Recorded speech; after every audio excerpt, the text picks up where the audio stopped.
manquait son podcast à l'action publique. L'État se transforme, les attentes à son endroit évoluent, ses missions se diversifient, non sans susciter parfois des interrogations et même des inquiétudes. Agents publics, chercheurs, étudiants ou même simples citoyens, nous sommes nombreux à nous interroger quotidiennement sur l'intérêt général et la meilleure façon de le défendre. Nous sommes autant à souhaiter comprendre comment fonctionnent concrètement les administrations et les services publics, comment ils peuvent mieux fonctionner encore à l'avenir. Dernier kilomètre, territorialisation, co-construction, transition écologique. La communication autour de l'action publique mobilise aujourd'hui des notions riches, exigeantes, qui s'épuisent de ne pas être mises en valeur et traduites dans des initiatives concrètes. C'est sur ce constat que nous avons proposé au nouvel Institut national du service public le lancement de SOFIA. Immersif, tourné vers une administration de terrain, SOFIA, c'est le nouveau podcast qui va tenter d'illustrer, d'expliquer et d'incarner la profonde transformation que connaît aujourd'hui l'action publique. SOFIA, c'est le podcast qui ouvre la boîte noire de l'État.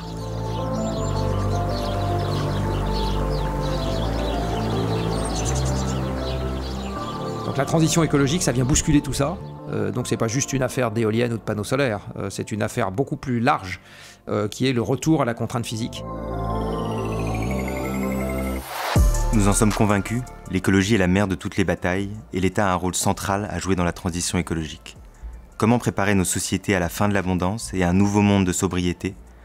Face à cet immense défi, quel rôle pour l'administration ? À l'heure de la défiance envers les pouvoirs publics, comment accompagner ce nécessaire changement ? Comment l'accélérer ? Pour répondre à ces questions, nous avons invité M. Jean-Marc Jancovici, notre grand témoin. Après avoir dressé avec lui le diagnostic et tenté d'identifier la trajectoire de l'administration, nous donnerons la parole à deux élèves fonctionnaires de l'INSP, Annabelle Arcadias et Mouna Abdeselem, qui partageront leur expérience en matière de négociation climatique, leur parcours et leur engagement écologique. Bonjour Jean-Marc Jancovici. Bonjour. Jean-Marc Jancovici, vous êtes ingénieur, polytechnicien, membre du Haut Conseil pour le climat, inventeur du bilan carbone. Vous vous êtes imposé comme vulgarisateur en chef de la transition écologique avec le livre qui s'est le plus vendu en France en 2022.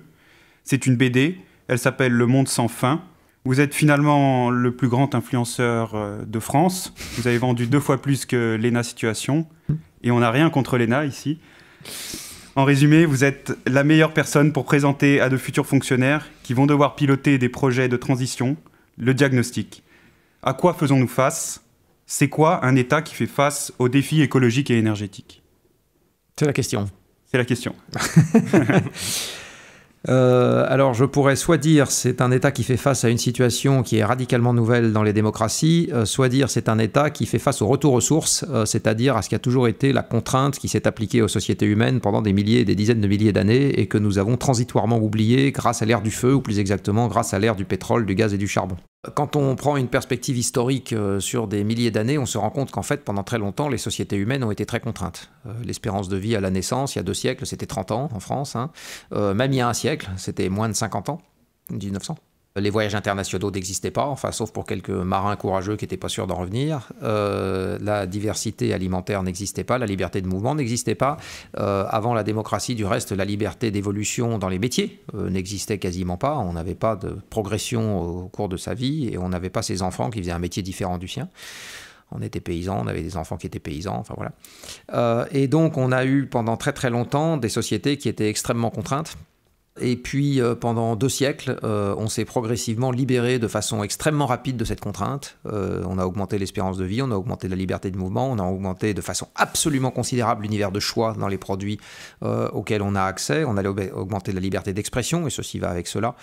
Bref, on a augmenté toutes ces libertés. Et puis là, on se rend compte maintenant, de façon croissante, que maintenir toutes ces libertés qui étaient basées pour partie sur la consommation de ressources non renouvelables, sur une planète peuplée de 8 milliards d'individus, ça commence à être difficile. Et donc la transition écologique, c'est revenir, heureusement ou malheureusement, je ne sais pas comment il faut le dire, à un monde qui est physiquement limité et dans lequel on va avoir de plus en plus à revenir à des choses qui avant faisaient partie du quotidien, c'est-à-dire la hiérarchie des choix. Et les effets d'éviction, c'est-à-dire s'il y en a pour un, il n'y en aura pas pour l'autre, alors que dans un monde en croissance, ce problème ne se pose pas. C'est dans le monde en croissance également que la France a bâti son État-providence, comme la quasi-totalité des démocraties occidentales. Alors un peu plus providence chez nous, un peu moins providence aux États-Unis, mais globalement il y a eu des systèmes redistributifs basés sur des prélèvements qui ont été mis en place absolument partout. Alors que du temps des monarchies anciennes, ils étaient un peu plus limités, ces systèmes-là. Et donc, enfin si, on redistribuait en direction de l'Église qui vous offrait le salut de votre âme, mais bon. Et donc, ces transitions, d'une manière générale, questionnent à peu près tout ce que nous avons mis en place dans les démocraties occidentales de façon progressive sur les 2 derniers siècles, et qui était, quand on regarde bien, basés sur des flux physiques sous-jacents qui ont été sans cesse croissants et qui ont permis une abondance matérielle qui a elle-même offert à la fonction publique une facilité croissante à promettre et produire un nombre croissant de services et d'éléments, je ne sais pas si je dois dire, de confort pour la population. Donc la transition écologique, ça vient bousculer tout ça. Donc ce n'est pas juste une affaire d'éoliennes ou de panneaux solaires, c'est une affaire beaucoup plus large qui est le retour à la contrainte physique. Et ce qui, du reste, pour des gens qui n'en font pas beaucoup pendant leurs études, est nécessairement quelque chose d'un peu désorientant, si je puis me permettre de faire tout de suite cette petite remarque.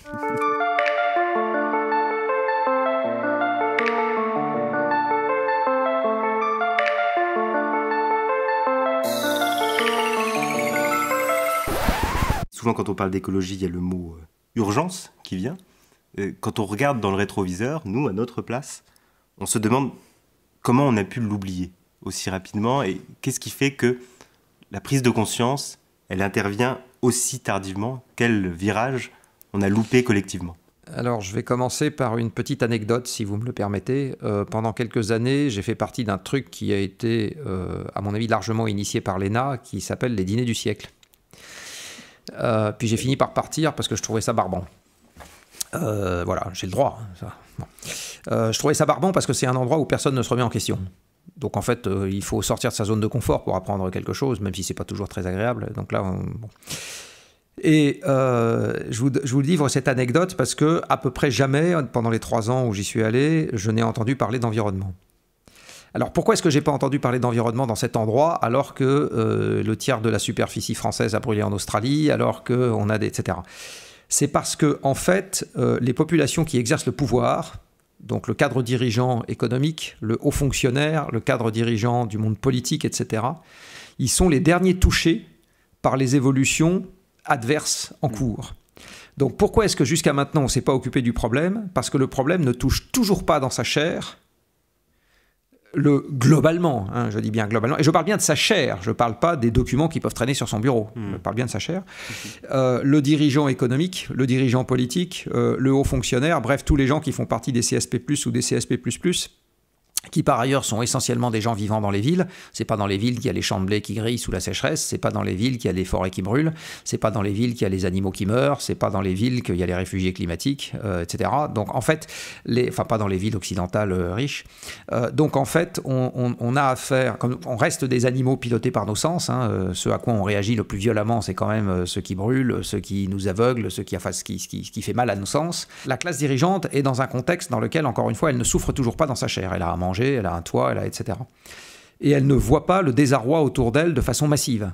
C'est-à-dire que les gens qu'elle fréquente, qui sont des gens qui lui ressemblent, ne sont pas plus touchés dans leur chair non plus. Le dernier point que je souhaiterais souligner, c'est que quand on est puissant et ou riche, on est, comme je viens de le dire, protégé des éléments, protégé de l'adversité. Et donc on a une impression, si on ne fait pas très attention, que les choses vont pas si mal que ça. Donc la raison pour laquelle jusqu'à maintenant on n'a pas réagi de façon forte, c'est entre autres parce que les gens qui décident n'ont pas de rappel quotidien par des choses qu'ils constatent autour d'eux que vraiment ça commence à aller très mal.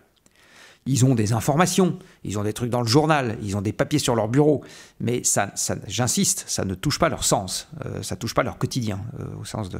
Voilà. Ça n'empêche pas de gagner de plus en plus d'argent, ça ne les empêche pas d'avoir des maisons et des résidences secondaires, ça ne les empêche pas d'avoir tout ça.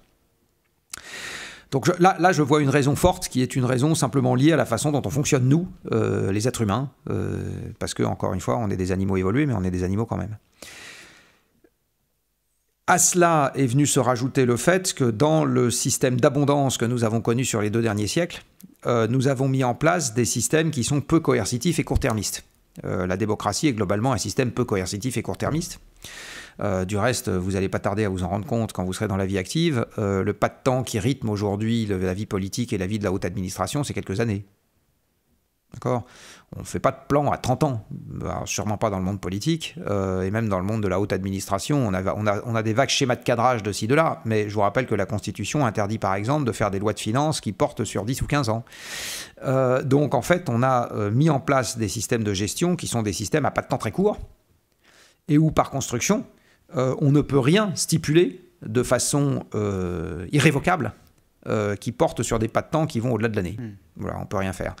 Enfin, c'est par construction, hein, c'est fait pour. Et quand on a un système qui se gère sur des pas de temps très très courts, par construction, c'est très difficile d'aborder des problèmes qui s'échelonnent sur le temps long. La seule manière d'y arriver, c'est de créer le consensus dans la population sous-jacente, et ça prend du temps.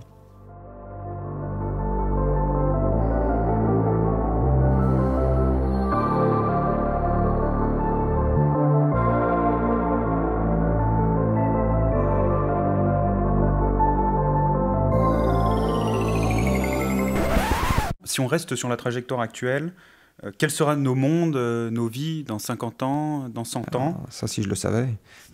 C'est quoi le monde de demain ? Alors, c'est beaucoup plus facile de dire ce que le monde de demain ne sera pas que de dire ce qu'il sera. C'est un début. Il y a quelques domaines dans lesquels on sait déjà d'ici à 50 ou 100 ans ce qui va se passer. Par exemple, les astronomes peuvent vous calculer très exactement la position de la Terre sur son orbite le 3 janvier 2253. Voilà. À 12 heures. Voilà. Alors ça, c'est très facile. Par contre, savoir comment vont évoluer les sociétés humaines, ça, c'est des processus qui sont très divergents. Donc, essentiellement, personne n'en sait rien. Ce qu'on sait dans un certain nombre de domaines, c'est encore une fois des grandes choses, des grandes données de cadrage. Par exemple, dans le domaine qui est le mien, il y a 2 trucs qu'on est capable de dire. Ou 3 trucs qu'on est capable de dire. Le premier, par exemple, c'est que toutes les ressources non renouvelables, les gisements résiduels s'épuisent au fur et à mesure qu'on va taper dedans. Voilà, ça c'est un truc qu'on sait. Donc je peux déjà vous dire que dans 50 ans, il y aura beaucoup moins de pétrole résiduel à extraire de terre qu'aujourd'hui. Voilà, ça je le sais. Alors combien exactement, ça va dépendre de ce qu'on va faire, mais c'est ça. Je peux vous dire qu'au cours du temps, la teneur en métal des minerais diminue. Parce que on va d'abord taper dans les mines dans lesquelles les concentrations sont les plus élevées, et puis au fur et à mesure, il reste que des produits de deuxième main, de troisième main, etc. Voilà, donc ça c'est des trucs qu'on sait.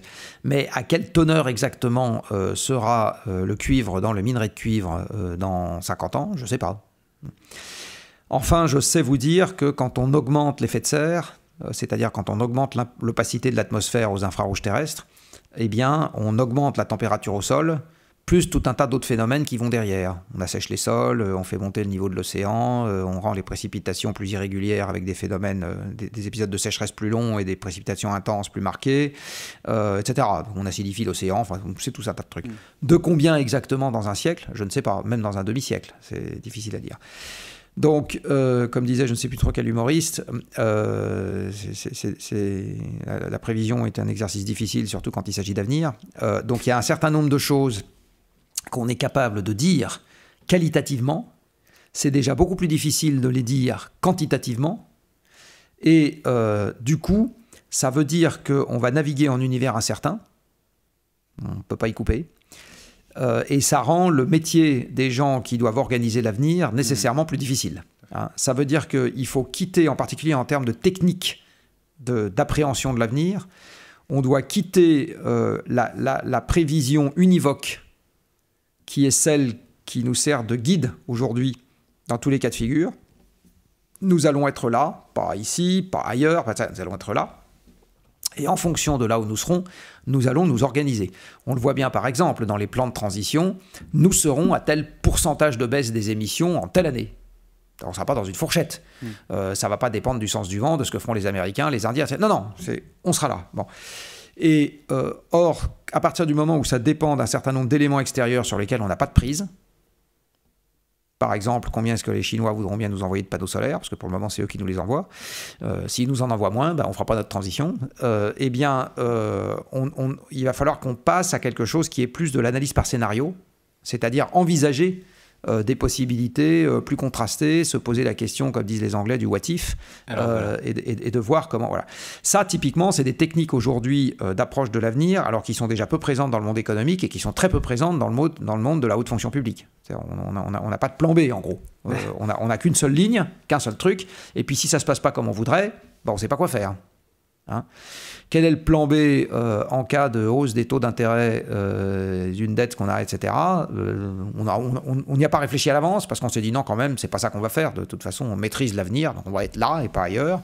Et en fait, si ça se passe pas comme on voudrait, il n'y a pas de plan B. Voilà typiquement quelque chose qui, pour moi, est une conséquence majeure de ce grand saut dans l'inconnu, en ce qui vous concerne, parce que j'essaye de rester focalisé sur de là où vous parlez, qui est d'apprendre à manipuler des techniques qui permettent d'appréhender un avenir qui est par construction plus flou, plus volatile, plus incertain. C'est sur ce sujet qu'on voulait vous interroger ensuite. Vous présentez ce paradoxe, ce contexte d'incertitude avec de multiples paramètres face à l'ambition qui est partout aujourd'hui de planifier. Stratégie bas carbone, planification écologique, programmation, votre Shift Project, le Fit for 55, le plan est partout. Mais selon vous, c'est quoi le bon plan? C'est quoi son horizon? C'est quoi ses grands axes, ses objectifs? Alors le bon plan, il a un certain nombre de caractéristiques. D'abord, il résonne sur des pas de temps qui sont homogènes avec les objets qu'on cherche à modifier ou à créer. Donc c'est inutile, par exemple, de raisonner à l'échelle de la semaine sur un système électrique qui est quelque chose qu'on met plutôt des décennies à modifier. Même quand on a mis les bouchées doubles, comme les Français dans les années 70 et 80, on a quand même mis 25-30 ans à faire un système nucléaire. Bon, aujourd'hui, on aimerait bien. Et ça serait plutôt parti sur le double. Après, on verra ce que l'avenir va nous réserver. Par contre, ça sert à rien de penser qu'on va arriver avec la machine industrielle qu'on a aujourd'hui à remplacer tous les véhicules thermiques qu'on a en France par des véhicules électriques en 2 ans. D'accord ? Donc un bon plan, il doit s'échelonner sur des pas de temps qui sont homogènes, qui sont du même ordre de grandeur que les problèmes à traiter. Ça, c'est la première caractéristique. La deuxième caractéristique, c'est qu'il doit être raisonnablement résilient, c'est-à-dire qu'il doit résister à des adversités qui vont se manifester de toute façon. Alors, je prends un autre exemple. Si vous imaginez que le changement climatique va baisser les rendements agricoles et handicaper les forêts en France, vous ne faites pas un plan de transition dans lequel on double l'appel à la biomasse pour... passer le cap, d'accord ? On compte plutôt sur le fait que la disponibilité en biomasse va au mieux rester constante et probablement baisser. Voilà. Donc un bon plan de transition, il a un cahier des charges. En gros, c'est de l'optimisation sous contrainte, un bon plan de transition. Et il a un cahier des charges dans lequel vous êtes sur les bons pas de temps. Vous vous enquiquinez pas avec les détails. Donc si je prends le parallèle d'un plan en ce qui concerne une maison, un bon architecte, il ne va pas apprendre à un maçon ce que c'est qu'un mur, il va juste lui dire le mur est là, d'accord ? Donc il va donner les grandes lignes de ce qu'on va faire et il suppose que les gens qui vont prendre le relais derrière ont la compétence pour prendre ce relais. Ce qui veut dire que pour un plan de transition, vous ne pouvez pas tout écrire à l'avance. Vous êtes obligé aussi de vous reposer sur des gens qui derrière vont avoir la capacité à comprendre ce que vous leur racontez et à le transposer dans leur propre domaine de façon cohérente avec ce que vous aviez en tête. Toujours pour reprendre l'exemple de mon architecte, c'est quelqu'un qui sait à l'avance qu'il va y avoir des retards sur chantier, de temps en temps des matériaux pas disponibles, et donc il a des plans B de prêt. Alors s'il y a un retard sur chantier, la maison est prête un peu plus tard, c'est pas très grave. S'il y a tel matériau qui n'est pas disponible, il sait qu'il peut faire appel à tel autre, ou encore tel autre, ou encore tel autre, qui ressemble un peu, qui a à peu près les mêmes fonctionnalités, etc. Donc il a une capacité à fonctionner en mode dégradé, ou à concevoir un objet qui peut se réaliser en mode dégradé éventuellement, etc. Donc là, c'est ça, un bon plan. C'est cohérent dans les ordres de grandeur, avec le problème à traiter, capable de fonctionner en mode raisonnablement dégradé, c'est-à-dire qu'il faut que ça puisse passer la rampe d'un certain nombre de choses qui ne se passent pas comme prévu. Et se reposant sur des compétences de gens qui vont devoir faire, à qui vous n'allez pas devoir tenir la main pour la totalité de ce qu'ils vont faire. Tant que nous sommes en démocratie, ce plan doit aussi avoir une toute petite caractéristique, c'est être à minima acceptable pour une majorité, sinon désirable pour une majorité. Et du coup, dans notre exemple, enfin dans notre situation, ça serait l'État qui porterait l'orientation, mais il faudrait embarquer les territoires dans embarquer tout le monde de planification. Il faut embarquer les entreprises, il faut embarquer les élus locaux, il faut embarquer une partie des citoyens, il faut embarquer le mouvement associatif, il faut embarquer nos voisins aussi, parce qu'il y a un certain nombre de choses, je le disais tout à l'heure, aujourd'hui vous pouvez faire tous les plans que vous voulez pour faire du solaire partout en France, il se trouve qu'on n'a pas de silicium chez nous, qu'on n'a pas de cuivre, qu'on n'a pas d'aluminium, enfin si on a encore un peu de bauxite dans le sud-est, mais enfin bon, pas. Donc en fait, notre transition à nous, elle ne fonctionne que si les voisins, là, en l'occurrence, c'est les Chinois pour le moment, veulent bien nous servir les objets qui vont servir à la transition. Donc, il faut les embarquer aussi. Donc, on a besoin de beaucoup de monde. Et vous, en tant que vulgarisateur, qu'influenceur, comme je disais tout à l'heure, vous avez des bonnes recettes à nous partager pour embarquer tous ces gens? Alors, j'ai une mauvaise recette à vous partager qui est de ne pas y réfléchir. Voilà. Donc, le meilleur moyen de ne pas trouver, c'est de ne pas chercher. Par contre, chercher ne garantit pas de trouver. Non, c'est évident, je le redis, c'est une collision cette histoire-là. C'est-à-dire, ça revient à retourner à vitesse accélérée dans le monde de contraintes physiques dont on croyait s'être extrait avec l'ère des combustibles fossiles. Donc ça veut dire qu'on n'a pas ou peu la boîte à outils, ça veut dire qu'on n'a pas ou peu les compétences, ça veut dire qu'on n'a pas ou peu l'état d'esprit. Ça veut dire qu'on n'a pas ou peu un certain nombre d'éléments. Et tout ça, j'ai pas toutes les solutions. Hein. Si je les avais, je serais très content, mais non. Donc il y a une partie, donc il y a des directions générales qui viennent assez vite à l'esprit. Et puis après, il y a 1 milliard de points de détail sur lesquels il faut travailler. Et du reste, s'il y a 1 milliard de points de détail sur lesquels il faut travailler, ça veut dire qu'il faut du monde pour travailler dessus. C'est pas une poignée d'individus, même au Shift Project, qui vont être capables de penser à tous les détails, et heureusement du reste, à tous les détails qu'il va falloir régler, ou à tous les points de détail sur lesquels il faut avoir quelque chose à dire pour être capable d'avancer. On a par ailleurs, enfin, la question qui me vient immédiatement, c'est qu'on a en France une grande diversité de territoires. On a quasiment autant de problématiques que de territoires. Les besoins ne sont pas les mêmes en Corse, en Polynésie, en région centre, au Pays Basque. Vous avez en face de vous des gens qui vont être envoyés dans les territoires. Leur premier poste, en tout cas c'est l'ambition de la réforme de la haute fonction publique, c'est d'envoyer les gens comme nous dans les territoires, mener des projets de transition. Et l'un des éléments que souligne le rapport du Shift Project consacré au territoire, c'est le fait de pointer et de souligner à quel point c'est à cette échelle qu'existent en réalité les risques de maladaptation, les risques d'affrontement, les risques de conflits dans les accès aux ressources, etc. Vous n'avez pas un petit conseil quand même pour nous ? Parce que c'est nous qui allons y aller. Tout à l'heure, vous nous avez dit que... vous y allez normalement pour apprendre. Donc si on vous demande de faire avant d'avoir appris, c'est ennuyeux. Alors je vais répéter ce que j'ai dit, les territoires c'est un échelon important, c'est pas le seul. Encore une fois, il y a les entreprises, il y a les individus, l'État, enfin je veux dire, il y a l'Europe qui est un échelon important. Il y a les gens avec lesquels on a des relations commerciales ou diplomatiques, c'est un échelon important. Donc en fait, le point de tout problème systémique, et la transition en est c'est un problème systémique, c'est que vous ne pouvez pas dire l'action est essentiellement entre les mains de telle entité. Je veux dire, ça se passe.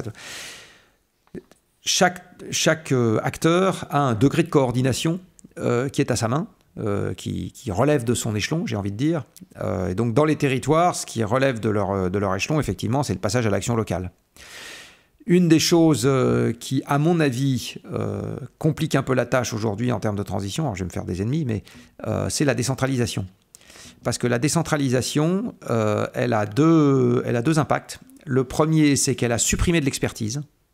C'est-à-dire qu'à l'époque, alors je vais donner un exemple, à l'époque où il y avait une direction nationale des routes, vous pouvez avoir au sein de la direction nationale des routes quelques experts sur l'adaptation des routes au changement climatique. Et puis le lundi, vous les envoyez en Corrèze, le mardi, vous les envoyez dans les Hauts-de-France, le mercredi, vous les envoyez en Alsace, dans le Haut-Rhin, le jeudi, vous les envoyez en Corse. Et ces gens-là sont capables de faire... Mais à partir du moment où on a dit c'est de la compétence des départements, chaque département n'a pas son expert. C'est pas possible. D'accord ? Donc en fait, la décentralisation, elle prive les collectivités locales de l'accès à l'expertise. Et du coup, où bascule l'expertise ? Chez les gros opérateurs du privé qui leur font face. Donc la décentralisation est quelque chose qui va handicaper l'action sur une partie de la prise de décision. Donc contrairement à ce que pensent les collectivités locales, ça leur donne des marges de manœuvre dans un monde facile, mais ça les rend un peu plus myopes dans un monde mouvementé. La deuxième chose, c'est qu'il va falloir... Par contre, la décentralisation va être importante, parce qu'à partir du moment où l'État décide d'une manière de faire, décide d'un résultat à atteindre, etc., c'est pas le ministre qui va décider... La déconcentration, oui. Qui va décider de tout partout, tout le temps. Donc ça veut dire que l'administration déconcentrée, elle va avoir un rôle, elle va devoir être en responsabilité de manière croissante. Donc j'ai envie de dire... La bonne architecture, c'est il faut que l'échelon local ait de la marge de manœuvre pour faire. Par contre, il faut que ça se fasse dans un cadre qui a été décidé de manière homogène, enfin qui est géré de manière homogène, et où une partie de l'expertise sera nécessairement centralisée, parce que sinon, il n'y a pas les moyens de la mettre à disposition partout et tout le temps, de façon déconcentrée. Merci pour ces éléments qui nous mèneront, je n'en doute pas, à un bon plan. Je souhaiterais qu'on passe rapidement sur les chantiers prioritaires. Et notamment celui de l'industrie. Le Shift Project œuvre en faveur d'une économie libérée de la contrainte carbone. Or, on identifie tous un conflit potentiel entre réindustrialisation d'une part et baisse des émissions carbone d'autre part. La réindustrialisation décarbonée relève-t-elle d'un récit utopique selon vous ? Pas nécessairement. La France émet aujourd'hui plus de gaz à effet de serre que dans les années 70 ou 80, où il y avait pourtant une part de... Alors la France, c'est pas sûr, mais on va prendre un voisin, parce qu'il y a eu le programme nucléaire, mais on va prendre un voisin. N'importe quel voisin émet aujourd'hui plus, alors que la part de l'activité dans l'industrie pouvait être plus importante il y a 20 ou 30 ans. Donc ça dépend de ce qu'on regarde quand on parle de réindustrialisation. Est-ce qu'on parle d'emploi ? Est-ce qu'on parle de production en tonnes ? Est-ce qu'on parle de quantité de matière manipulée ? Parce qu'avec la même quantité d'acier, vous pouvez faire des voitures ou vous pouvez faire des dérailleurs de vélo. Si vous faites des dérailleurs de vélo, globalement, ça va être plus riche en emploi par tonne d'acier manipulé que si vous faites des voitures. Bon. Donc ça dépend, et dans les deux cas de figure, c'est de l'industrie. Bon.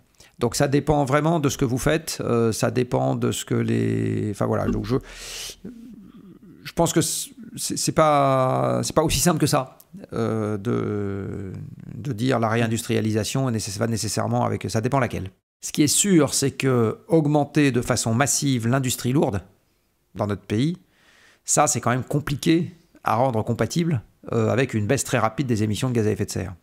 Mais par contre, travailler la matière différemment à l'aval de l'industrie lourde, ça, c'est pas du tout incompatible avec ce qu'on peut appeler une réindustrialisation. C'est-à-dire, travailler la matière différemment ? C'est ce que je disais tout à l'heure.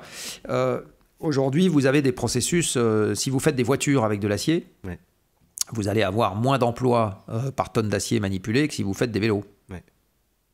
Oui, donc il faut choisir ce qu'on produit. Exactement. Ouais. Ça nous mène d'ailleurs au chantier, qui est un des chantiers prioritaires, à mon avis, c'est celui des mobilités. Qui est lié à la question du logement et dans lequel on touche aux représentations des Français, aux SUV, à la villa individuelle. On touche également à la capacité d'orientation des pouvoirs publics.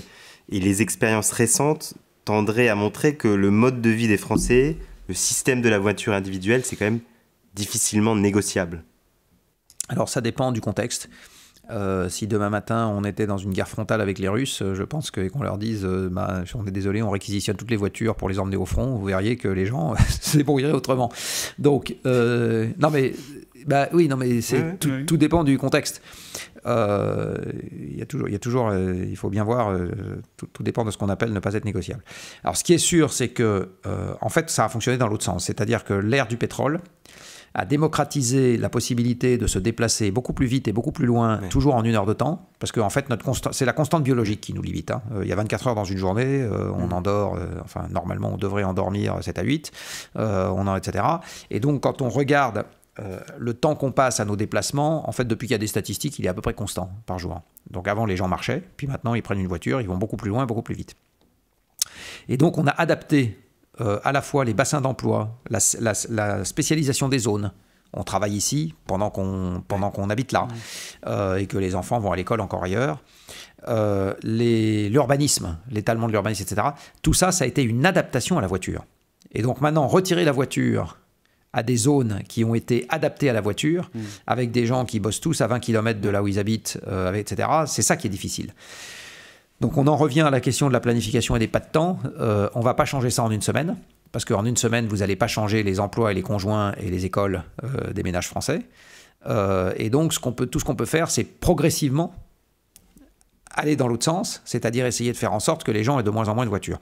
Souvent, quand on est dans les débats sur l'avenir de la mobilité, on raisonne blanc ou noir la semaine prochaine. On ne peut pas priver les gens de voitures, mais personne ne parle de priver les gens de voitures la semaine prochaine, c'est pas le sujet. Enfin, sauf en cas de guerre avec la Russie, mais sinon, c'est pas le sujet. Non mais bon. Donc bien sûr qu'il faut essayer d'imaginer que les choses se passent progressivement. Après, j'en reviens également à un des trucs que j'ai dit sur le plan, il va y avoir des accidents. C'est-à-dire que d'ici à 2050, la seule chose qui est absolument certaine, je dis bien la seule chose qui est absolument certaine, c'est qu'il va y avoir un certain nombre de, entre guillemets, catastrophes. C'est évident. Bon. Donc la bonne question à se poser aussi, c'est est-ce qu'on peut profiter des crises qui vont immanquablement surgir pour réorienter rapidement ce qui se passe à ce moment-là? Parce que c'est en général des opportunités de le faire. Souvent, aujourd'hui, c'est pareil. Dans les méthodes que vous utilisez pour piloter l'action publique, je ne pense pas qu'il y ait un cours qui porte sur comment bien profiter des crises pour implémenter rapidement des changements pertinents. Si vous avez un cours qui porte là-dessus?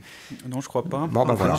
L'année n'est pas finie. Ça m'étonnerait que vous ayez ça. Mais ça, je pense que c'est un enseignement qui vous serait très utile également. Parce que j'insiste, les crises, on n'est qu'au début. Donc, comment est-ce qu'on profite des crises pour réorienter? Ça, je pense que c'est un enseignement qui serait très utile. Pour en revenir à la mobilité, donc la question, c'est comment est-ce qu'on évolue progressivement, le plus vite possible, vers un monde dans lequel il y a de moins en moins de voitures. Et ça va également avec une réorientation de l'urbanisme. Il est absolument évident pour moi qu'une ville de 5 ou 10 millions d'habitants, ou même de 2 millions d'habitants, essentiellement occupée par des emplois tertiaires, dans un monde sobre en énergie, ça ne marche pas. Voilà. Largement expliqué pourquoi dans le monde sans fin. Et donc, il y a aussi une question sur l'action publique, c'est comment est-ce que dès à présent, j'essaye d'inverser la vapeur. Alors, il y a des tentatives, la loi zéro artificialisation nette, dont on voit le succès, tente de faire ça. Mais voilà, mais il y a des questions de cette nature à se poser aussi.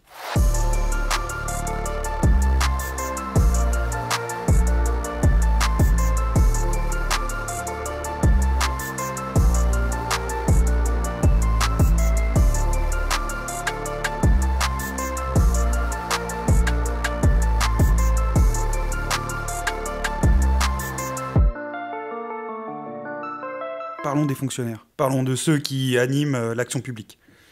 Vous parliez de grands sauts dans l'inconnu, et ça peut être inquiétant pour certains, mais ça peut être aussi stimulant.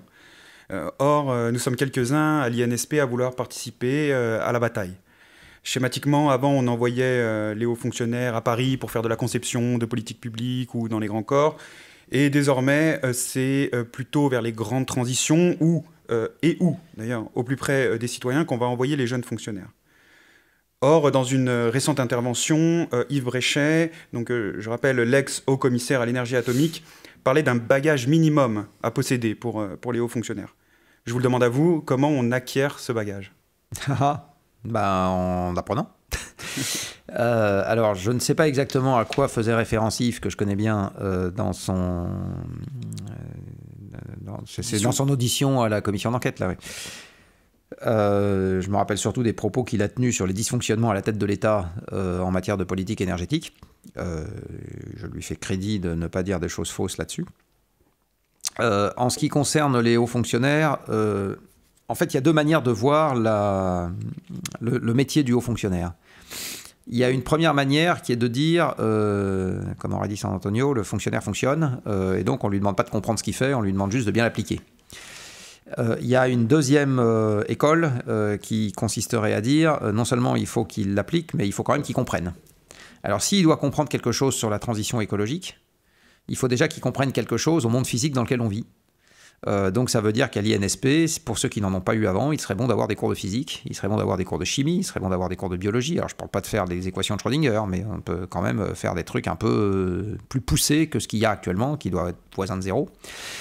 Ça veut dire qu'il faut également avoir des notions de base sur l'énergie, les métaux, etc., enfin les ressources qui permettent... voilà. Il faut comprendre ce que c'est physiquement que le système économique. Il faut comprendre ce que c'est que physiquement une organisation spatiale et une organisation sociétale. Il faut comprendre ces choses-là. Bah, ça s'apprend. Donc ça veut dire qu'il faut avoir des cours là-dessus et qu'il faut avoir des gens qui viennent expliquer. Il n'y a qu'à cette condition qu'on peut considérer que le haut fonctionnaire pourra cocher la deuxième case, qui est pas juste de faire, mais de comprendre ce qu'il fait. Alors ça me fait tout de suite penser à l'idée.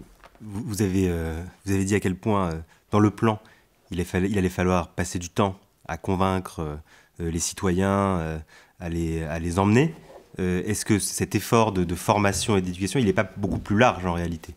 Et est-ce que la situation dans laquelle nous sommes, elle ne signale pas un défaut d'éducation en matière scientifique? Alors, il y a un défaut de vulgarisation en matière scientifique, ça on est d'accord. Il y a un journaliste scientifique qui avait fait la remarque il y a quelques années, qui m'avait dit, par rapport à il y a quelques siècles, il y a quelque chose qui est absolument frappant, c'est qu'aujourd'hui, on ne peut plus, par le simple regard, comprendre les techniques qui façonnent le monde. Il y a quelques siècles, on pouvait, par le simple regard, comprendre toutes les techniques qui façonnaient le monde. C'est-à-dire qu'on regardait un bateau à voile, et on comprenait comment il fonctionnait. Le vent souffle dans les voiles, ça fait avancer le bateau. On regardait un moulin et on comprenait, la force du vent actionne les ailes du moulin, le moulin fait tourner des engrenages, les engrenages font tourner la meule écrase le blé, on comprend tout ça, voilà. Aujourd'hui, vous regardez l'ordinateur qui est devant vous, vous savez absolument pas comment il fonctionne. Même une voiture, vous savez pas dans le détail comment, vous connaissez probablement le moteur à combustion interne dans son grand principe, mais enfin ça s'arrête au grand principe. Vous n'êtes absolument pas capable, vous regardez un câble au hasard dans une voiture, vous savez absolument pas à quoi il sert. Bon. Et donc d'une manière générale, les techniques qui aujourd'hui nous permettent de vivre, et je suis sûr que même un frigo, la quasi-totalité des Français ne sont pas capables d'expliquer comment ça marche. La thermodynamique du frigo. Non, mais je me demande si ça faisait pas partie des cours qu'on avait quand on était au collège-lycée. On apprend comment fonctionne un frigo. Oui, mais qu'est-ce qu'il en reste 10 ans après?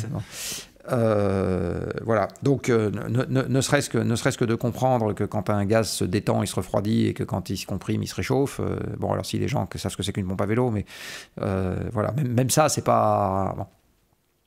Donc aujourd'hui, il y a la quasi-totalité des objets, et c'est des objets qui sont sous-jacents à tous les modes de vie, et donc ils sont sous-jacents à toutes les décisions de politique publique, puisqu'ils sont sous-jacents. Aujourd'hui, quand vous prenez une décision en matière fiscale, vous postulez par ailleurs qu'il y aura toujours des ordinateurs pour faire des déclarations d'impôts. Parce que maintenant, c'est comme ça que ça se passe. Donc il y a un socle physique sous-jacent aujourd'hui qui n'est pas appris, enfin, ou plus exactement, qui est nécessaire pour qu'on puisse comprendre ce qui se passe dans le monde. C'est ça la grande nouveauté par rapport à il y a 2 siècles. On ne peut pas se contenter du regard pour comprendre comment ça marche. Bon, Jean-Marc Jancovici, vous étiez destiné à rejoindre un corps technique de l'État. Vous cumulez une culture scientifique et administrative. Vous êtes un grand vulgarisateur. Bref, vous êtes tout ce que l'État recherche. Pourquoi vous n'êtes pas fonctionnaire, Jean-Marc Jancovici? Parce que je n'étais pas assez bien classé à ma sortie de l'IX. Et alors, comment on répare? Comment on fait pour attirer tous les gens comme vous?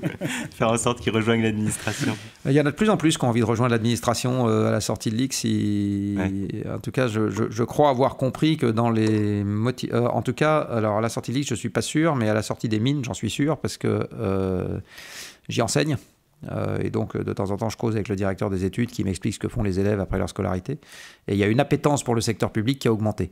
Alors l'appétence a augmenté maintenant, je vais dire un truc qui va peut-être un tout petit peu être désagréable, en fait pour les jeunes motivés qui vont dans le service public, il y a une phase de transition très désagréable à gérer, parce qu'ils arrivent la fleur au fusil avec l'envie de tout changer, et ils ont des chefs qui ont 25 ans de plus qu'eux, qui ne sont pas du tout dans cet état d'esprit pour une bonne partie d'entre eux, qui sont encore aujourd'hui, et c'est normal puisque la haute fonction publique est normalement le bras armé du politique et non pas son remplaçant, et qui se retrouvent malheureux comme les pierres à devoir mettre en œuvre des trucs qui se marchent sur les pieds, qui ne sont pas nécessairement cohérents avec le problème à traiter, qui peuvent changer du mardi par rapport au lundi, et qui ne sont pas nécessairement hiérarchisés comme eux auraient envie de le faire. Et ils ne peuvent rien faire d'autre que d'appliquer ça, puisque c'est comme ça, c'est ça le mandat dans la haute fonction publique.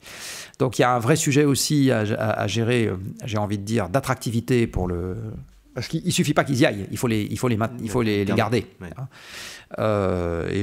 Alors maintenant, c'est un peu moins vrai, mais en ce qui concerne le sujet qui, moi, m'est cher, c'est-à-dire le sujet énergie-climat, je peux vous assurer qu'il y a encore 5 à 10 ans, vous aviez plein de jeunes hauts fonctionnaires qui, au bout de quelques années, n'avaient qu'une seule envie, c'était de repartir, parce que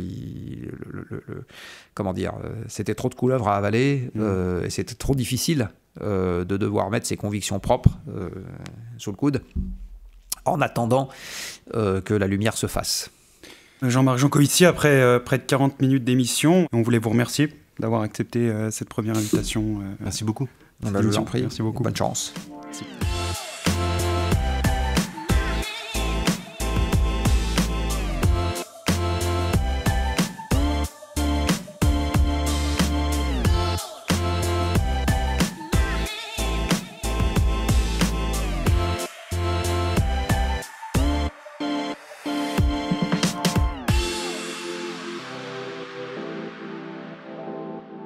Au début de leur scolarité, les élèves de l'INSP sont envoyés en stage autour du monde, dans les ambassades et consulats généraux de France, mais également au sein des représentations de la France dans les organisations internationales.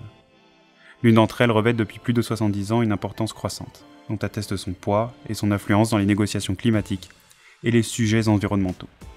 Cette organisation si particulière, c'est l'Union européenne. Annabelle Arcadias a 25 ans. Pendant 4 mois en 2022, elle a vécu de l'intérieur la présidence française de l'Union européenne. Fin du véhicule thermique, ajustement carbone aux frontières, échange de quotas carbone, elle est entrée au cœur du processus de négociation entre les États membres, le Parlement européen, la Commission européenne, sur des sujets qui sont plus que jamais au cœur de la vie quotidienne des citoyens européens et donc des Françaises et des Français. Annabelle a découvert ce qu'était vraiment ce phénomène politique et administratif qu'on a pris l'habitude de désigner par le nom d'une ville. Annabelle, tu nous parles de Bruxelles et de négo climatique. Bonjour. Bonjour. Salut. Alors la première question qu'on a envie de te poser, c'est comment ça s'est passé ce premier jour? Comment tu t'es intégré dans cet environnement totalement nouveau pour toi? Le premier jour, globalement, c'est affreux. On sort du Thalys, on arrive à l'ARP, donc on est bien sûr très très bien accueillis, mais moi je me rappelle que dès le premier jour, le conseiller avec qui j'allais travailler a commencé à m'expliquer un petit peu les textes sur lesquels on allait travailler et surtout on m'a donné les propositions de la commission à lire.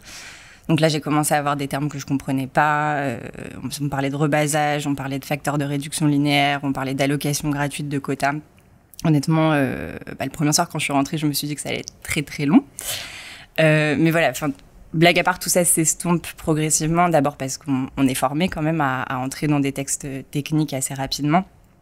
Et surtout, au-delà des textes qu'on lit dans notre bureau, au bout de quelques jours, moi j'ai eu l'occasion d'aller tout de suite au conseil.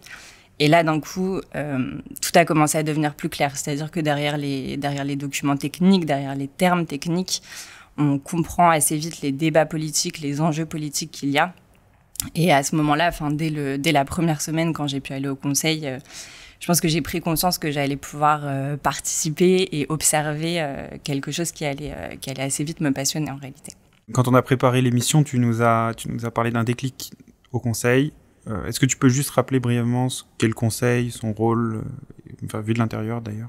Très basiquement, le conseil, c'est l'instance qui permet de représenter les États membres. Donc, comment ça se matérialise? Très concrètement, on est dans une grande salle où il y a un représentant par État membre, avec toujours en arrière un expert national qui l'accompagne. Donc, on a plusieurs niveaux de discussion au Conseil. Le niveau le plus courant et le plus technique, c'est le groupe de travail. Donc là, c'est des diplomates, des experts, des fonctionnaires des États membres qui représentent leur pays. Ensuite, on monte d'un cran en termes politiques, et là, c'est le Coreper, où ce sont les représentants permanents qui représentent leur État. Le représentant permanent, c'est un petit peu l'équivalent d'un ambassadeur auprès de l'Union européenne. Ensuite, un petit peu plus haut, on a le Conseil des ministres, où là, les États sont représentés par leurs ministres, selon la matière qui est discutée. Et enfin, le niveau le plus élevé, c'est le Conseil européen, où là, ce sont les chefs d'État directement qui discutent. Et donc, plus on augmente en niveau, plus la discussion devient politique. Donc là, la réunion du Conseil à laquelle toi tu participes, c'est une réunion qui réunit des diplomates qui représentent chacun leur pays. Les premières discussions, oui, c'est ça. Parce qu'en gros, on commence par discuter les textes. Enfin, les conseils des ministres donnent des orientations générales pour les discussions techniques. Et ensuite, la plupart des réunions, ce sont des groupes de travail, ce sont des discussions techniques. Donc moi, c'est ça la plupart des réunions auxquelles j'ai assisté. Après, j'ai pu faire aussi plusieurs co-repères, donc avec les représentants permanents, les ambassadeurs, et assister au Conseil environnement du 17 mars, je crois, si je me rappelle bien, 2022. C'est ça qui a fait un peu la spécificité de ce stage, c'est que, et tu vas nous en dire plus sur le rôle de la France, mais toi, tu as travaillé sur les sujets environnementaux, et le rôle de la France dans cette matière-là, pendant la présidence française de l'Union européenne, il est un peu particulier. Oui, tout à fait. Comme tu le dis, moi, pendant les 4 mois où j'y étais, on était pendant le fameux semestre de la présidence française du Conseil de l'Union européenne. Donc, pour expliquer ça très rapidement, tous les 6 mois, il y a un nouveau pays, un nouvel État membre qui prend la présidence du Conseil et donc qui organise les discussions. Le deal dans ce cas-là, c'est que l'État qui occupe la présidence doit faire preuve d'une certaine forme de neutralité pour permettre de faire avancer les débats. Donc, il ne doit pas défendre sa position sur le sujet qui est discuté. Après, bien évidemment, personne n'est dupe sur la position des États membres. Typiquement, la France, on sait bien qu'elle a eu un rôle, elle fait partie des États membres qui ont un rôle moteur en matière climatique. Il y avait bien sûr eu des positions publiques du président de la République qui avaient été prises. On sait globalement que la France, sa position, c'est plutôt une position ambitieuse en matière environnementale, mais qui doit aussi prendre en compte les impératifs liés à l'acceptabilité sociale. Ça n'aura échappé à personne qu'on a une histoire très récente en lien avec les questions d'acceptabilité sociale en matière environnementale. Très concrètement, la crise des Gilets jaunes, ça a marqué les esprits. Ça a fait prendre conscience en France, mais je pense aussi au-delà des frontières dans l'Union européenne, que ces questions-là, elles étaient vraiment importantes. Et donc, c'est sûr que dans la présidence, tout en gardant une forme de neutralité, et il est évident qu'il y a certaines positions que la présidence française a dû accepter qu'elle n'aurait pas défendues si elle avait été dans son rôle d'État membre. Tout ça est quand même marqué par un contexte général qui est celui exprimé par l'État membre. Oui, tu parlais du mouvement des Gilets jaunes et l'une des critiques les plus récurrentes, c'était la déconnexion des élites vis-à-vis de la technocratie, disons, versus le peuple. Et ce qui apparaît comme une des entités les plus technocratiques, c'est l'Union européenne. Est-ce qu'on peut dire que l'Union européenne est déconnectée de la vie des Français et des entreprises françaises ? C'est une question qui est assez intéressante. Moi, c'est une question que je me suis posée. En tant qu'élève de l'INSP, on a plutôt l'habitude de travailler sur les questions européennes, donc on est plutôt sensibilisé à ces questions-là, mais en tant que citoyen, bien sûr, on se demande toujours est-ce que c'est déconnecté, est-ce qu'on pense assez aux conséquences, comment ça se passe concrètement à Bruxelles. Moi, c'était la première fois que j'y allais. Donc, évidemment, c'est très technique. Je le disais lors de mon premier jour, on arrive sous une avalanche de termes techniques, de discussions techniques, et c'est normal. C'est parce qu'en fait, très concrètement, quand on parle d'objectifs climatiques, il faut savoir apprécier très concrètement l'impact des mesures qu'on prend sur l'objectif de réduction des émissions de gaz à effet de serre. Donc ça, il n'y a pas de secret, il faut des ingénieurs pour le savoir et il faut des techniciens. Après, moi, j'ai été marquée, et c'est un petit peu aussi ce que je disais sur la première fois que je suis arrivée au Conseil. J'ai été assez marquée par le fait que très, très rapidement, les discussions deviennent politiques et que très rapidement, on s'intéresse à l'impact sur les citoyens. Et heureusement, j'ai envie de dire, parce qu'on prend des décisions sur ces sujets-là qui ont des conséquences tellement concrètes sur les entreprises et sur la vie des gens qu'il faut forcément qu'on élève le niveau de discussion à un niveau politique et pas uniquement technique. Pour prendre juste, par exemple, l'exemple de l'interdiction de la vente de véhicules thermiques en 2035, très concrètement, de quoi on parle ? On parle de considérations économiques extrêmement claires et c'est au cœur de toutes les discussions. On se demande est-ce que nos industriels vont être capables de produire des véhicules électriques qui tiennent la route et qui ont une autonomie suffisante pour que chacun puisse les utiliser ? Est-ce que concrètement les personnes, les usagers vont avoir les moyens d'acheter une voiture électrique ? Aujourd'hui, une voiture électrique, c'est quand même pas à la portée de tout le monde. Ou bien est-ce que ces personnes-là vont être obligées d'acheter uniquement des véhicules thermiques qui vont être les plus polluants? Ça, on en parle un petit peu moins, mais bien sûr, c'est présent dans tous les esprits. Est-ce qu'on va réussir à développer les infrastructures de recharge suffisantes? Enfin, demain, est-ce que si on fait un trajet entre Paris et Marseille, on va être condamné à tomber en panne au milieu de la route et à pas réussir à redémarrer, à attendre la nuit pour que la voiture électrique se recharge? Donc, bien sûr, tout ça, c'est des éléments extrêmement concrets et extrêmement pratiques qui sont dans tous les esprits quand on discute au Conseil. Oui, donc là, en l'occurrence, le politique est un garde-fou, peut-être, dans ces discussions. Il fait un peu le liant, je dirais, entre le citoyen et le technicien. Est-ce que tu peux nous parler plus en détail des textes? Là, tu évoquais la fin du moteur thermique en 2035, des véhicules à moteur thermique en 2035. Est-ce qu'il y a d'autres textes environnementaux sur lesquels tu as travaillé? Et éventuellement, si tu peux nous les présenter rapidement. Parmi les autres textes, moi, sur lesquels j'ai travaillé, il y a ce qu'on a appelé donc la révision, mais aussi l'extension du système d'échange de quotas d'émissions dans l'Union européenne. Donc ça, c'est un terme très technique pour désigner en fait le marché d'échange de quotas carbone. Concrètement, les entreprises et les industries les plus polluantes se voient allouer un certain nombre de quotas carbone et elles doivent, qui correspondent à des droits à émettre du CO2. Et à la fin de l'année, elles doivent rendre compte de leurs émissions effectives et si elles dépassent le montant de quota carbone qu'on leur a alloué, elles doivent en acheter auprès des autres entreprises sur le marché. Et donc, concrètement, ce qu'on appelle le facteur de réduction linéaire, c'est que progressivement, au fil des années, on va réduire le nombre de quotas carbone qui sont en circulation dans l'Union européenne, ce qui fait que mécaniquement, déjà, le prix du carbone va augmenter, mais aussi et surtout, progressivement, on aura le droit collectivement d'émettre de moins en moins de CO2. Les entreprises sont donc incitées à moins polluer pour revendre leurs quotas, pour la faire simple, ou alors elles sont quelque part sanctionnées puisque pour continuer à polluer autant, elles doivent racheter des quotas à d'autres entreprises. Exactement. Et l'un des enjeux sur ce texte-là, c'était aussi de créer un nouveau système d'échange de quotas carbone qui intégrerait les secteurs du bâtiment et le transport routier. Donc ça a des incidences très très concrètes, des incidences positives parce que ce sont des secteurs très émetteurs de CO2. Donc si on veut atteindre l'objectif de réduction des émissions de gaz à effet de serre, il faut qu'on intègre les secteurs les plus émetteurs. En revanche, de l'autre côté, l'autre impact que ça a, c'est que ça fait mécaniquement augmenter les prix. Donc ça a des impacts très concrets sur les ménages, notamment les ménages les plus pauvres, puisque ça augmente le coût des carburants, le coût du chauffage.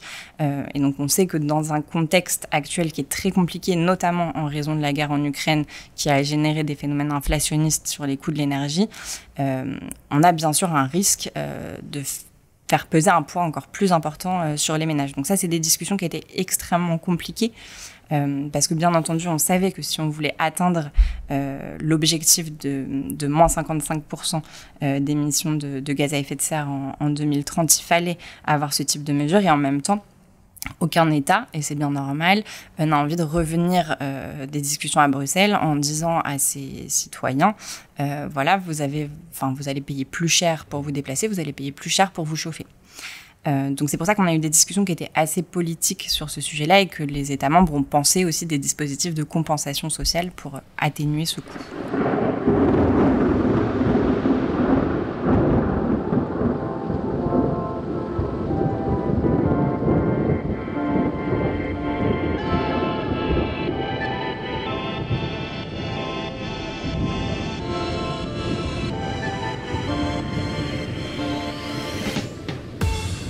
Pour bien comprendre comment ça se passe, et parce que aussi c'est très difficile de notre point de vue à nous, du point de vue de la France, comment s'organise la confrontation entre les différentes visions qui s'expriment. On sait qu'il y a un jeu institutionnel qui rassemble la Commission européenne, qui propose des textes, le Conseil qui les discute, le Parlement européen ensuite. On comprend que derrière cette pluralité d'acteurs, vont se dégager des visions différentes. Comment ça se passe concrètement? Et comment à la fin, on arrive à poursuivre ce qu'on appelle l'intérêt général européen?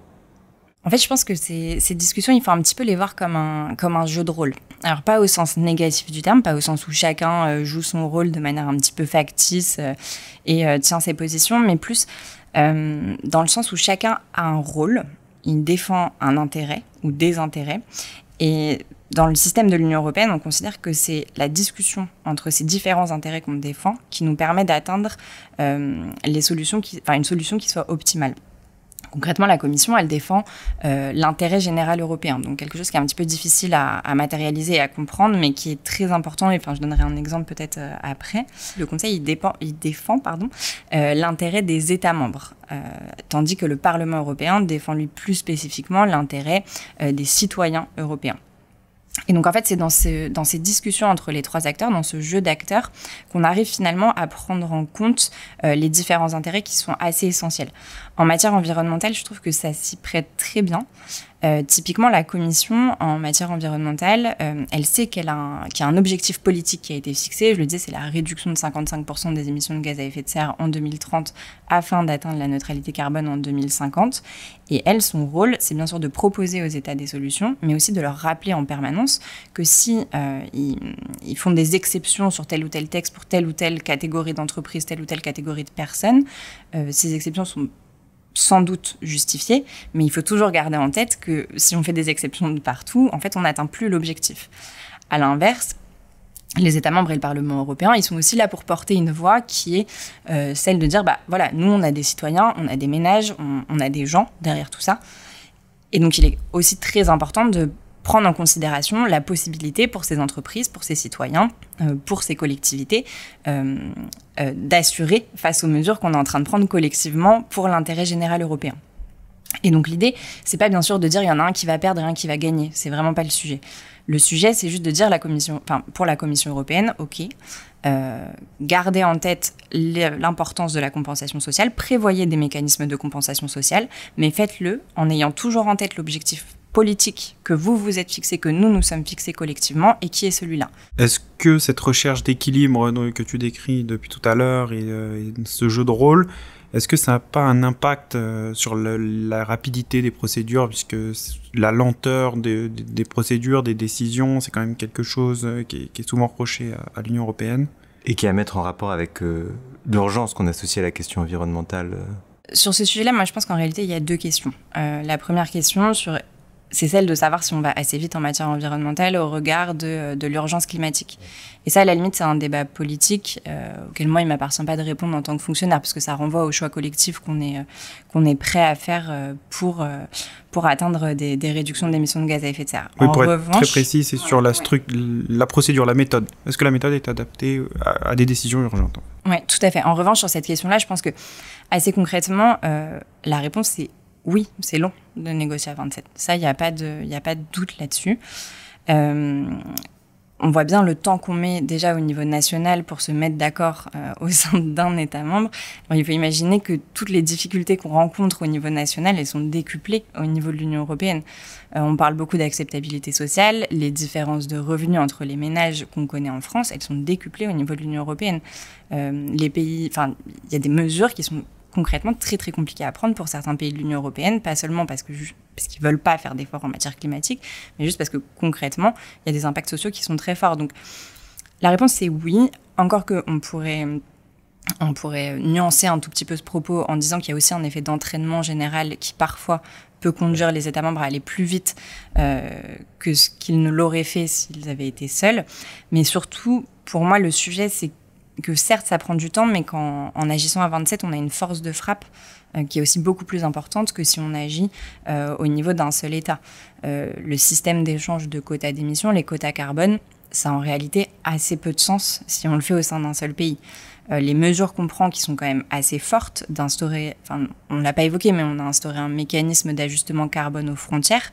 L'idée du mécanisme d'ajustement carbone aux frontières, c'est de compenser le surcoût pour les entreprises européennes d'être soumises à des législations environnementales plus importantes que les entreprises qui produisent en dehors de l'Union européenne. Si on fait ça au niveau de la France, concrètement, ça ne peut pas marcher. Il faut qu'on fasse ça au niveau de l'Union européenne. Donc oui, on va plus lentement, mais on fait aussi un choix collectif d'aller un petit peu plus lentement pour avoir une action qui est aussi plus efficace. Et ainsi, peut-être susciter l'effet Bruxelles en cas d'acceptation de législation exigeante. Oui, pour l'expliquer rapidement, l'effet Bruxelles, c'est la façon dont l'Union européenne et son droit influencent les normes dans le monde. Tout à fait. Je pense qu'il faut accepter ça. Et il y a aussi un autre point que je n'ai pas évoqué et qui me semble aussi assez important sur la rapidité. Et ça rejoint un petit peu l'élément que j'évoquais sur le fait qu'il peut y avoir un effet d'entraînement, il faut aussi avoir en tête qu'à 27, on peut aussi avoir des effets de compensation des coûts entre les États membres. C'est quelque chose qu'on voit notamment pour le Fonds social pour le climat. On peut aussi collectivement avoir un effet de solidarité européenne qui permette d'aider aussi certains États membres à prendre des mesures qu'ils auraient eu du mal à prendre seuls. On l'a compris, l'Europe et la France travaillent à réussir le défi des grandes transitions, tout en restant attentives aux intérêts des citoyens. Merci pour ton regard, Annabelle. Merci à vous. Merci.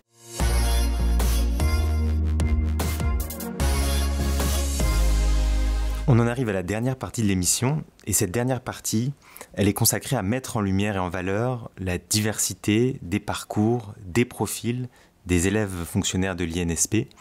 Et alors, comme il y a quelques minutes, Jean-Marc Jancovici mettait en cause nos connaissances en matière scientifique et en physique, on a décidé de faire toute la place à Mouna Abdeselem. Bonjour Mouna. Bonjour. Salut Mouna. Mouna, on est content de te recevoir pour évoquer dès maintenant ton parcours. Si tu veux nous le présenter.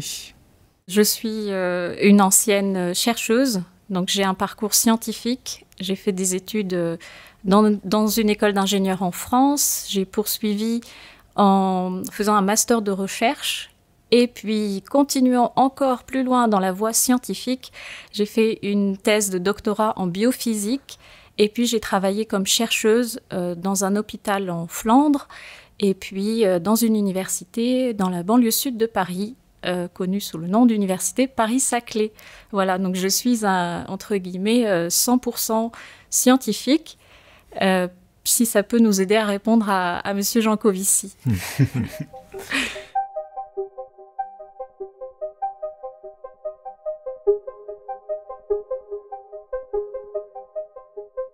Qu'est-ce qui t'a amené à vouloir passer le concours de l'INSP, qui s'appelait concours de l'ENA à l'époque ? En fait, dans mon travail de recherche et dans mon parcours scientifique, j'ai découvert différentes disciplines. J'ai toujours eu un travail de recherche à l'intersection de plusieurs disciplines scientifiques et j'ai beaucoup apprécié de participer à ce dialogue entre les filières. Donc, typiquement, je faisais de la biophysique, je faisais de l'imagerie. Et donc, je développais des nouvelles méthodes au service de professionnels de la médecine, de la biologie. Et mes méthodes étaient basées sur des compétences en informatique, des compétences en physique, des compétences en optique. Et j'ai beaucoup apprécié de créer ce dialogue-là entre les disciplines techniques et scientifiques et médicales. Et puis, riche de toute cette expérience-là, de plein d'idées dans la tête, de projets, en 2020, je vis la pandémie avec tout le monde, en fait.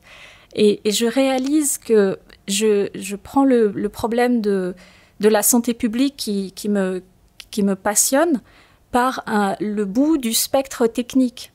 Et j'ai constaté aussi que tout ce que j'ai adoré faire dans mon parcours scientifique, qui est de créer du dialogue entre des communautés scientifiques, des communautés de pratiques différentes, n'existait pas en réalité au-delà du microcosme de certains domaines de recherche interdisciplinaires. Et que cette compétence-là, elle serait utile, peut-être que je présume de cette utilité, elle serait très utile entre d'autres secteurs. À la fois des secteurs administratifs, ce qu'on appelle le grand public ou les usagers, et aussi les secteurs techniques, c'est-à-dire ouvrir les horizons, peut-être marcher à rebours de ce bout de spectre dans lequel je m'étais beaucoup avancée et que j'ai adoré faire, c'est-à-dire le travail technique, le travail scientifique, abandonner une part de technicité pour ouvrir plus de dialogue et l'ouvrir à plus de personnes, à plus de diversité. C'est un peu ça ce qui m'a motivée pour quitter mon laboratoire. Et donc, vraiment dans les faits, je peux vous donner les coulisses. En décembre 2021, j'étais chercheuse, j'encadrais une jeune doctorante, je formais des jeunes chercheurs. Et donc, j'ai rangé mes boîtes de pétri, j'ai classifié mes plasmides et puis rangé vraiment mon matériel, mes cultures cellulaires pour abandonner cette partie-là de ma vie. Et puis, en janvier 2022, commencer une scolarité ordinaire comme un élève fonctionnaire voilà, de l'INSP. Et alors, pour entrer à l'INSP, tu as passé un concours particulier. Le concours s'adresse à des personnes qui détiennent le diplôme de doctorat. Également, le concours a plusieurs colorations. Donc, chaque année, il y a une thématique prédominante. Et l'année où je me suis présentée, la coloration était les sciences biologiques, les sciences de la vie. Et puis, ça tourne entre sciences de la vie, sciences humaines et sociales et sciences de l'ingénieur. Voilà, c'est une voie d'entrée qui concerne aussi une minorité des élèves, puisqu'on recrute 3 à 4 élèves chaque année par cette voie-là. Très concrètement, tes premières impressions, puisque je rappelle que on sort de stage à l'étranger, à l'international, et également de stage en préfecture. Quelles sont tes premières impressions dans la peau d'une fonctionnaire ? Alors, j'ai assez vite réalisé que c'est un autre monde, c'est un monde parallèle qui a ses propres codes, ses propres coutumes, et que justement, il fallait déployer toutes les ressources d'analyse que j'ai pu développer dans ma carrière précédente pour essayer à la fois de comprendre les codes et de savoir me positionner. Après, j'ai bénéficié, et il me semble, et j'en suis vraiment reconnaissante, d'assez de bienveillance de la part de mes interlocuteurs pour m'expliquer des choses. Et c'est vraiment un parcours d'apprentissage. Donc je ne voudrais pas décourager des personnes qui viennent d'un univers totalement différent d'intégrer la fonction publique dans ce cadre-là, dans le cadre d'une formation, voire au-delà de ce cadre de formation que donne l'INSP, de prendre un poste, d'essayer de s'intégrer dans un univers et de voir toutes les compétences transférables qu'on acquiert dans un travail de recherche et qui peuvent être très utiles dans un travail administratif. La création de l'INSP s'inscrit dans le cadre d'une profonde réforme de la haute fonction publique. Et au cœur de cette réforme, il y a parmi ces piliers l'ouverture sur le monde de la recherche que tu incarnes en partie. Ce qui peut être intéressant à ce stade, c'est que tu nous dises d'abord si tu as confiance dans ce processus, quelles sont ses perspectives et comment toi, tu te vois avec quelle plus-value dans l'administration plus tard et si peut-être tu as déjà une idée du poste que tu voudrais occuper. En fait, il y a peut-être quelque chose à préciser qui est la façon dont je comprends la science et la recherche et la façon dont je les distingue. Et je crois que c'est une chose qui n'est pas très communément connue ou admise, que la science, c'est l'ensemble des connaissances dont on dispose.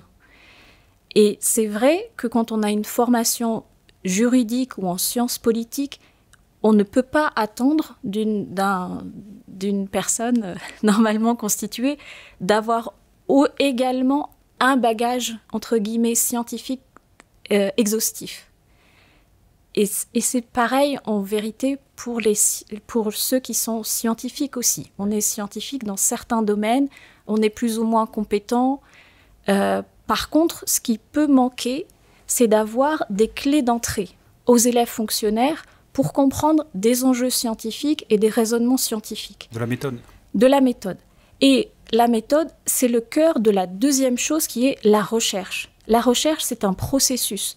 C'est le processus par lequel on augmente ces fameuses connaissances. Et donc, ce processus-là, il a ses propres cadres. Et je crois que c'est vraiment les méthodes de la recherche qui peuvent nous aider à changer le fonctionnement de l'administration. Et si, par exemple, on a beaucoup d'injonctions aujourd'hui, en tant qu'administrateur, à l'innovation dans l'action publique. Et il me semble que dans le travail de recherche, il y a vraiment une mine de méthodes pour l'innovation ou d'attitudes qui favorisent l'innovation. Et je peux vous donner un exemple. Par exemple, j'ai fait de la recherche, donc pendant une dizaine d'années, j'ai fait de la recherche expérimentale. Et dans le travail expérimental, il y a une chose qui est essentielle, c'est de travailler, de fortifier son rapport à l'erreur. La démarche d'essai et erreur nous pousse à capitaliser sur l'erreur, c'est-à-dire à en tirer des externalités positives.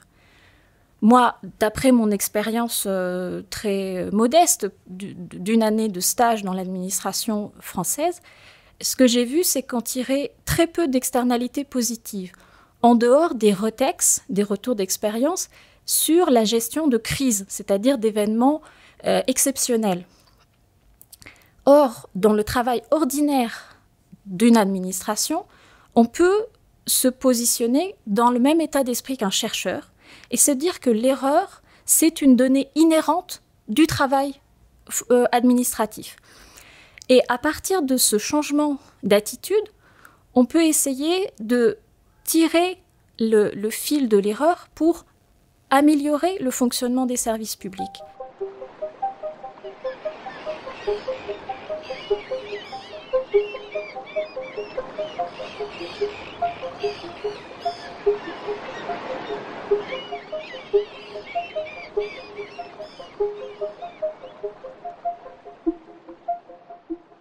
Mouna, tu n'es pas seulement docteur, tu es aussi la présidente d'INSP Écologie. Est-ce que tu peux nous dire 2 mots de cette association et de son ambition ?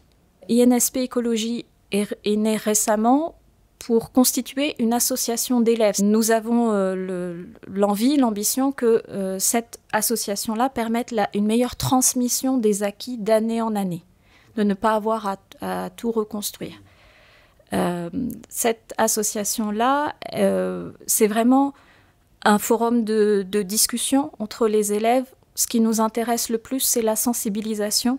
C'est d'essayer de nous sensibiliser entre nous, des personnes qui manifestent déjà un intérêt pour les enjeux écologiques, mais également d'essayer de sensibiliser toute la promotion en général et de participer à d'autres événements beaucoup plus ouverts. Le deuxième élément qui est très important et qui fait partie de la culture d'INSP Écologie, c'est qu'il n'y a pas de doctrine dans notre association.